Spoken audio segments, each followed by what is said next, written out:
Taste the Daily. Theni மாவட்ட மேகமலை அருவியில் வெள்ளப்பெருக்கு ஏற்பட்டிருப்பதால் சுற்றுலா பயணிகள் குளிக்க தடை விதிக்கப்பட்டுள்ளது. வருசநாடு அருகே உள்ள குமணந்தொழு மலைப்பகுதியில் மேகமலை அருவி அமைந்துள்ளது. அருவியின் நீர்பிடிப்பு பகுதிகளான மேற்கு தொடர்ச்சி மலைப்பகுதிகளில் பெய்த கனமழை காரணமாக வியாழக்கிழமை அருவிக்கு நீர்வரத்து அதிகரித்து வெள்ளப்பெருக்கு ஏற்பட்டது. இதனால் சுற்றுலா பயணிகளின் பாதுகாப்பு கருதி அருவியில் குளிக்க தடை விதிக்கப்பட்டுள்ளது. கடலூர் மாவட்டம் சேத்தியத்தோப்பு அருகே சாலையில் அமைக்கப்பட்டுள்ள வேகத்தடையால் விபத்துகள் ஏற்படுவதால் அதனை அகற்ற வேண்டுமென வாகன ஓட்டிகள் கோரிக்கையை விடுத்துள்ளனர். மின்வாரிய அலுவலகம் அருகில் வேகத்தடை அமைக்கப்பட்டதிலிருந்து நாள்தோறும் விபத்துகள் ஏற்பட்டு வருவதாக கூறப்படுகிறது. வேகத்தடையை அகற்ற பலமுறை கோரிக்கை விடுத்தும் நெடுஞ்சாலைத்துறை அதிகாரிகள் அலட்சியம் காட்டி வருவதாக தெரிவித்துள்ள வாகன ஓட்டிகள் வேகத்தடையை அகற்றவில்லை எனில் நெடுஞ்சாலைத்துறை அலுவலகத்தை முற்றுகையிட்டு போராட்டம் நடத்த உள்ளதாக தெரிவித்திருக்கின்றனர்.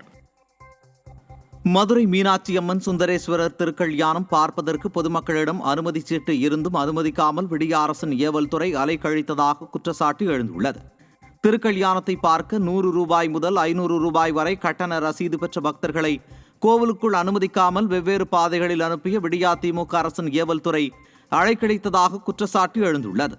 விஐபிக்கள் அதிக அளவில் குவிந்ததால் கட்டண ரசீது பெற்றும் திருக்கல்யாணத்தை பார்க்க முடியவில்லை என பக்தர்கள் வேதனை தெரிவித்தனர். நிர்வாக திறனற்ற விடியா ஆட்சியில் கோவில் விழாக்களில் குளறுபடி இல்லாமல் நடைபெறுவது இல்லை என்ற விமர்சனம் எழுந்துள்ளது. கள்ளழகர் வைகை ஆற்றில் எழுந்தருளும் வைபவத்திற்காக வைகை அணையிலிருந்து நீர் திறக்கப்படுகிறது. மதுரை மாவட்டத்தின் மிகப்பெரிய திருவிழாவான சித்திரை திருவிழா மே 8ஆம் தேதி தொடங்கியது. திருவிழாவின் முக்கிய நிகழ்வான கள்ளழகர் வைகை ஆற்றில் எழுந்தருளும் நிகழ்வு மே 12ஆம் தேதி நடைபெற உள்ளது. இந்நிகழ்விற்காக மே 12ஆம் தேதி வரை 216 மில்லியன் கன அடி தண்ணீர் திறந்துவிட அரசாணை வெளியிடப்பட்டுள்ளது. கடலூர் மாவட்டம் சிறுப்பாக்கம் அருகே பெய்த மழை காரணமாக அறுவடைக்கு தயாராக இருந்த பயிர்கள் சேதமடைந்தன. ஒரத்தூர், கொலவாய், ஏந்தல் உள்ளிட்ட கிராமங்களில் பெய்த தொடர் மழையினால் நெற்பயிர்கள் நீரில் மூழ்கி சேதமடைந்துள்ளதாக விவசாயிகள் வேதனை தெரிவித்துள்ளனர். இதனால் பெரும் இழப்பை சந்தித்துள்ளதாகவும் பாதிக்கப்பட்ட பகுதிகளை இதுவரை விடிய அரசின் அதிகாரிகள் ஆய்வு செய்யவில்லை எனவும் விவசாயிகள் குற்றம் சாட்டியுள்ளனர். கவர்மெண்ட்ல இருந்து நாங்கள் இன்ஃபார்ம் பண்ணியிருக்கோம். வேளாண்மை துறையினர் யாருமே பார்க்க கிடையாது. அதாவது நேற்று மழை, முந்தானத்தும் மழை. நாங்கள் 2 நாளைக்கு முன்னாடியே அறுக்க வேண்டிய நெல் இது கன்ஃபார்மாக எங்களால் அறுக்க முடியல.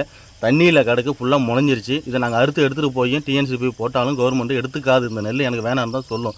1,30,000 நான் செலவு பண்ணியிருக்கேன்.